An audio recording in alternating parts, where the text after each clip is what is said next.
आज हम देश के पॉलिटिकल हालात के बारे में, जब से नई सरकार बनी है 2014 में, उसके बाद कैसे हालात रहे हैं और क्या जनहित की योजनाओं पर कैसे अमल किया जा रहा है, इस पर चर्चा करेंगे। हमारे साथ मौजूद है 121 स्कूप के editor in chief doctor Shakeel Jahangir. आपका बहुत बहुत स्वागत है जी। सबसे पहले तो हम आपसे बात करना चाहेंगे कि 2014 में कांग्रेस सरकार के, यूपीए सरकार के जाने के बाद एक एनडीए सरकार बहुमत से आई है और उनका जो है तो सबका साथ सबका विकास के नारे के साथ बहुमत जो हासिल किया है उसको वो कैसे इम्प्लीमेंटेशन कर रहे हैं। लगभग 2.5 साल का अर्सा गुजर चुका है, आप उस पर क्या कहना चाहेंगे? देखिए, तो सबसे पहले तो मैं ये कहूँगा कि आपका बहुत बहुत शुक्रिया कि आपने मुझे इस बात के लिए इनवाइट किया कि इस पर हम चर्चा करें। हम जानते हैं कि किस तरह से कांग्रेस की सरकार रही है, यूपीए सरकार। यूपीए सरकार का एक जो बड़ा बैकग्राउंड रहा, जो उनके लिए सैड बैक रहा, वो था करप्शन। करप्शन के मुद्दे को लेकर किस तरह से भुनाया गया, और करप्शन का मुद्दा एक बड़ा मुद्दा था देश में। उसमें बड़े बड़े आंदोलन हुए। किस तरह से अन्ना हजारे जो है खड़े हुए उसके लिए, केजरीवाल एक हीरो बन के सामने आए। तो एक करप्शन बहुत बड़ा मुद्दा था, और करप्शन को लेकर ही जो है जो बीजेपी थी, इन्होंने एक एग्रेसिव अटैक किया। तो फर्क ये हो गया इस देश में कि खामोश रहने वाले प्रधानमंत्री मनमोहन सिंह, और उसके मुकाबले में जो है मीडिया ने नरेंद्र मोदी जो है उनको खड़ा किया का मतलब ये था कि ये बताने की कोशिश की कि दो लोगों के बीच में फाइट है। जैसे राहुल गांधी फ्यूचर के प्रधानमंत्री अगर होंगे तो राहुल गांधी वर्सेस नरेंद्र मोदी। तो राहुल गांधी अपनी बातों में बहुत कमजोर साबित हुए। बातों को जिस तरह से रखना चाहिए वो नहीं रख पाए, और नरेंद्र मोदी ने जो है अपनी बात को बहुत मजबूती के साथ रखा, और तमाम चीज़ों को उन्होंने बहुत अच्छी तरह से इस्तेमाल किया, चाहे वो इलेक्ट्रॉनिक मीडिया हो, चाहे सोशल मीडिया हो, चाहे फिर संगठन हो, उसका भरपूर इस्तेमाल किया उन्होंने। और उन मुद्दों को लेकर, भ्रष्टाचार के मुद्दों को लेकर बात लाई, देश के सामने भ्रष्टाचार के मुद्दे को रखा, और उसके साथ साथ एक बहुत मशहूर जो हमेशा से चलता आया है, काला धन। और किसी उसमें ये बात भी आ गई सामने कि काला धन जो है जब मिल जाएगा इस देश को, जब हम सत्ता में आएंगे तो 15-15 लाख रुपए जो है हर देश के हर नागरिक के अकाउंट में मिल जाएंगे। तो ये इस तरह के वादे थे जो करके जो है महंगाई को हम कम करेंगे। महंगाई एक बड़ा मुद्दा था कि महंगाई को हम कम करेंगे, और हम जो है देश को एक नया विकल्प हम देंगे। और जनता ने जो है उनकी बात पे विश्वास भी किया, और देश की 32% जनता ने भारतीय जनता पार्टी को वोट देकर जो है सत्ता दी। हालांकि विपक्ष जो है 68% है, लेकिन वो विभाजित था, और बीजेपी संगठित थी। तो संगठित होकर जो कांग्रेस का नेगेटिव वोट जो था, कांग्रेस का नकारात्मक जो वोट था, anti incumbency vote, Bharatiya Janata party को मिला, और भारतीय जनता पार्टी जो है सत्ता में आई। अभी फिलहाल में पिछले कुछ माह से हम देख रहे हैं कि सामाजिक आंदोलन एक अलग से रूप धारण कर रहे हैं। गुजरात का पटेल आंदोलन है, महाराष्ट्र में पिछले 1-1.5 माह से मराठा आंदोलन को लेकर बड़े बड़े मोर्चे निकल रहे हैं, और ये जो हो रहा है बीजेपी शासन वाले राज्यों में ही ज्यादा दिख रहा है। तो क्या केंद्र और राज्य में बीजेपी सरकार होने के बाद में वो इन मसलों को हल क्यों नहीं कर पा रही है, या फिर करना नहीं चाहती? आप इस पर क्या कहना चाहेंगे? देखिए, आपने ये बात कही कि बीजेपी राज्यों में ये आंदोलन हो रहे हैं, तो इससे पहले हम एक और बात मैं इसमें जोड़ लूं। एक आंदोलन जो है युवा का आंदोलन जिसको बोल सकते हैं, आप जेएनयू को भी आप जोड़ लीजिए इसमें, और हरियाणा की भी बात हम जोड़ सकते हैं कि किस तरह से यहाँ पर जो सरकारें हैं भारतीय जनता पार्टी की, किस तरह से फेल साबित हुई है। जनता के उन डिमांड्स को लेकर किस तरह से उनसे निपटा गया, उनकी बातों को अहमियत नहीं दी गई। आप तो जानते हैं कि प्रधानमंत्री का जो रवैया है वो बहुत पब्लिक में बहुत बोलते हैं, जब पब्लिक में जाते हैं तो बहुत बोलते हैं, लेकिन जब सदन में जब बात आती बोलने की, तो तब जो है किसी मुद्दे पे जब उनके पीछे जब जवाब देने की बात होती, चाहे गौ हत्या को लेकर अखलाक की हत्या हो, उसके ऊपर खामोशी रही, चाहे वो फिर मामला ललित मोदी का हो, चाहे फिर विजय माल्या का यहाँ से फरार होने का मामला हो। ऐसे बहुत से जो जब मुद्दे आए तो प्रधानमंत्री जो खामोश रहे, उन्होंने बोला नहीं। चाहे फिर पटेल आंदोलन हुआ, उन पटेलों के साथ किस तरह से रवैया पुलिस का रहा, कितने पटेलों को अपनी जान गंवानी पड़ी, इसी तरह से हरियाणा में भी हुआ। तो और अब हम महाराष्ट्र में भी देख रहे हैं कि महाराष्ट्र में भी बड़ी डिमांड मराठों की, और बड़े बहुत साइलेंटली जो उन्होंने अपने एक हिस्टोरिकल मोर्चे निकालकर, खामोशी के साथ साइलेंट पीस मोर्चे निकालकर देश में एक इतिहास बनाया है मराठों ने भी। और इस बात को उन्होंने बताया कि अपनी डिमांड्स अहिंसा के तरीके से आप कैसे रख सकते हैं। लेकिन अहिंसा से निकाले गए इन मोर्चों का भी कभी मजाक उड़ाया गया, कभी कार्टून के जरिए, कभी कुछ और तंज के जरिए से उड़ाया गया, लेकिन वो ज्यादा देर चला नहीं। लेकिन ये जो डिमांड्स है, यहाँ आप देखते हैं कि जो कम्युनिकेशन गैप है सरकारों का, राज्य सरकारों का, वो लीडरशिप से बातचीत करना नहीं चाहती।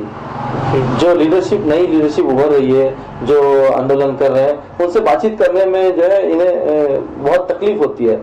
तो लेकिन देर सवेर ये होगा कि इन युवाओं से बातचीत करनी पड़ेगी। अगर इन युवाओं से बातचीत नहीं करेंगे तो ये समाज की वो बेस्ड जाते हैं, वो लोग हैं जो समाज को बहुत मजबूती से, और बीजेपी का बड़ा वोट बैंक का आधार है। तो इसका राजनीतिक घाटा जो है बीजेपी को तो दिखाई देगा आपको आने वाले चुनाव में। मैं इसमें एक बात जोड़ना चाहूंगा कि मुख्यमंत्री देवेंद्र फडणवीस जी ने खुद स्टेटमेंट दिया है कि हम ये जो मसला है बातचीत से ही सुलझेगा, और इसके लिए इन्हें बातचीत के पहल करनी चाहिए। तो पहल करेगा कौन? ये तो सरकार ने उनको आमंत्रण देना चाहिए, मोर्चा निकालने वाले आयोजकों को, और उनके साथ बात करनी है, पहल सरकार को करनी होगी। क्योंकि इतनी बड़ी जब सपोर्ट जब मिल रहा है मराठा समाज का, समुदाय का, तो उसको सरकार को उसको गंभीरता से लेना चाहिए। और जो कार्टून की बात आपने कही है, तो कार्टून जो पब्लिश हुआ है उसका अखबार में, तो वो एक सत्ताधारी पार्टी का ही मुखपत्र है, और उसको प्रॉब्लम को सॉल्व करने की बजाय ऐसे मजाक उड़ाना है, कहाँ तक ठीक है? देखिए, इस पे तो जो एक रंजिश भारतीय जनता पार्टी और शिवसेना के बीच चल रही है। आप देख रहे होंगे कि काफी दिनों से नरेंद्र मोदी पे सीधे सीधे अटैक शिवसेना कर रही है, और पूरा खेल जो है सत्ता का है, मुंबई इलेक्शन कॉर्पोरेशन के सामने है। और बीजेपी ये चाहती है कि वो सत्ता में आ जाए और शिवसेना को वहां से उखाड़ फेंके, और शिवसेना अपनी सत्ता जो कायम रखना चाहती है। तो इन तमाम चीजों को अगर आप गौर से देखें तो आपको समझ में आएगा कि किस तरह से उथल पुथल हो रही है। उद्धव ठाकरे ने माफी मांगी, लेकिन देर आए दुरुस्त आए, देर उन्होंने कर दी इस चीज को। मराठों का गुस्सा उन्हें झेलना पड़ा, लेकिन ये गुस्सा मैं समझता हूँ माफी अगर बहुत जल्दी मांग लेते, चाहे उनके संजय राउत माफी मांग लेते शुरू में, या उद्धव ठाकरे सामने आके माफी मांग लेते, तो ये बात इतनी तूल नहीं पकड़ती। जिस तरह से देसाई के बनाए हुए कार्टून को माफी मांगने के लिए देर की गई और उसको टालने की कोशिश की गई, इससे मराठों में एक नफरत की और एक नेगेटिव मैसेज गया है। जरूर उद्धव ठाकरे ने माफी मांगी, बहुत अच्छा किया उन्होंने इस बात को। लेकिन आप फिर भी देखेंगे कि मुंबई जो बीएमसी का जो चुनाव है, एक बड़ा चुनाव माना जाता है। उसमें किस तरह से बीजेपी और शिवसेना की रंजिश सामने आ रही है, उसका भी एक हिस्सा हम ये समझ सकते हैं कि ये हिस्सा जो है उसका है। आप देखेंगे बीजेपी के अध्यक्ष जो है वो माफी मांगने के लिए मजबूर कर रहे थे उद्धव ठाकरे को, और ये मना कर रहे थे कि हम माफी नहीं मांगेंगे, ऐसी कोई गलती हुई नहीं है।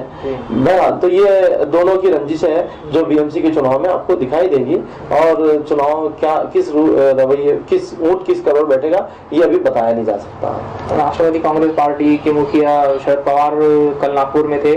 आपने कई सनसनीखेज कह सकते हैं खुलासे जो अब तक जनता को नहीं पता थे वो किए सर्जिकल स्ट्राइक के बारे में। यूपीए गवर्नमेंट के वक्त में वो भी रक्षा मंत्री रहे थे, तो उस वक्त भी कई बार सर्जिकल स्ट्राइक हुई है और सफलतापूर्वक जवानों ने उसको अंजाम दिया है। लेकिन इस बार की जो एनडीए गवर्नमेंट है उसको राजनीतिक लाभ लेने के लिए कहिए या फिर ढिंढोरा पीट रही है सर्जिकल स्ट्राइक का, तो इस पर आप क्या कहना चाहेंगे? देखिए, सर्जिकल स्ट्राइक ये पहले भी होते रहे। मनमोहन सिंह की सरकार में 5 बार किसी ने कहा है कि गवर्नमेंट के कि मनमोहन सिंह की सरकार ने जो है 5 बार सर्जिकल स्ट्राइक किए।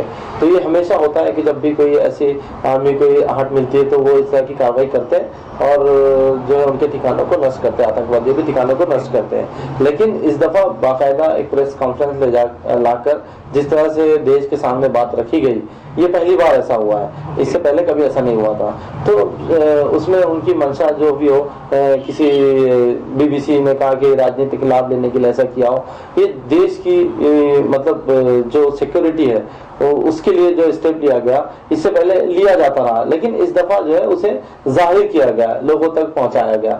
देखिए इसकी वजह भी आप देख सकते हैं, बहुत साफ आपको समझ में आएंगी कि बहुत सी चीजें राजनीतिक लाभ के लिए, जैसे आपने कहा कि शरद पवार जी ने कुछ कहा है, तो मैं इस पे मैं तो बहुत छोटा हूं, मैं इस बात पे इतना वो नहीं कर सकता, लेकिन ये कि देश की रक्षा से जो है आप खिलवाड़ नहीं कर सकते।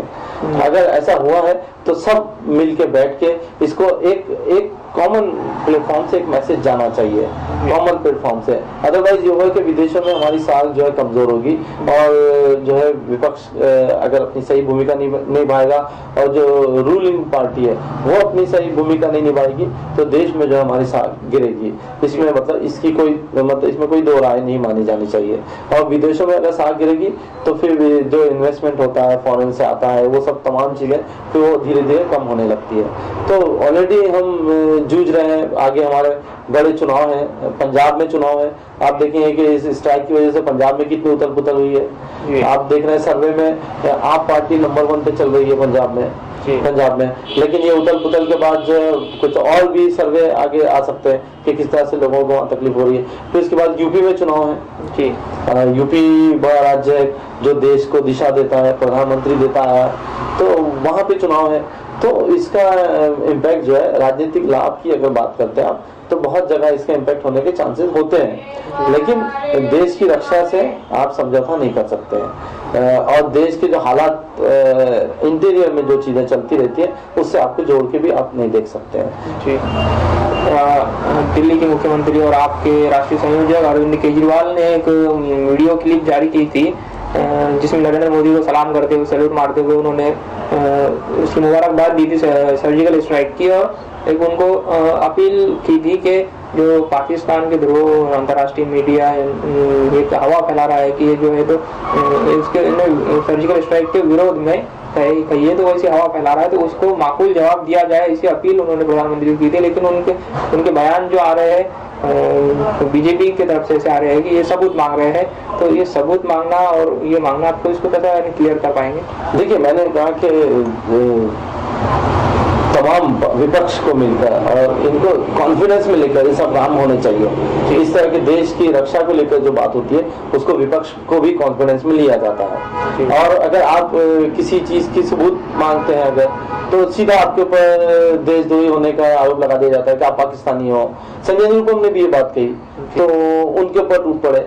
केजरीवाल ने तो ये कही कि भाई केजरीवाल ने बात रखी कि पाकिस्तान विदेशी मीडिया को ले जाकर वो जगह बता रहा है जिसकी वजह से ये हो रहा है कि वो बता रहा है कि यहाँ ऐसा कुछ भी नहीं हुआ है, तो हमको सबूत देना चाहिए और करारा जवाब पाकिस्तान को देना चाहिए। उन्होंने ये बात कही, लेकिन मीडिया ने सिर्फ जो है सबूत मांग रहे हैं, इस बात को ज्यादा दिखाने की कोशिश की, जिसकी वजह से भ्रम लोगों में भी पैदा हुआ कि केजरीवाल जो है इस तरह की बातें कर रहे हैं, आर्मी के ऊपर सवाल उठा रहे हैं। तो ऐसा कुछ नहीं है कि आप अगर आर्मी के ऊपर सवाल उठाएंगे तो आप देशद्रोही हो जाएंगे। तो ये हमारा एक बड़ा मुश्किल है। ये freedom of speech and expression जो हमारे संविधान ने दिया है कि हर किसी को अपनी बात रखने की आजादी है, तो अचानक ये होता है कि जब आप कोई अपनी आजादी का इस्तेमाल करते हो, कुछ बोलने की कोशिश करते हो, तो फौरन आपके ऊपर ये आरोप लग दिया जाता है कि भाई नहीं आप तो अपनी लिमिट से ज्यादा बोल रहे हो, आप देशद्रोही हो, इस तरह से बातें आती है। तो दोनों चीजें मैं समझता हूँ। केजरीवाल को भी लग रहा है कि पंजाब में डैमेज हो रहा है आप पार्टी को, तो उन्होंने जो है एग्रेसिव रवैया अपनाया। निरुपम को लग रहा है कि बॉम्बे इलेक्शन जो है उसमें डैमेज हो रहा है, तो उन्होंने भी एग्रेसिव रवैया अपनाया। लेकिन आज नहीं तो कल तो लोग स्ट्राइक के बारे में पूछेंगे।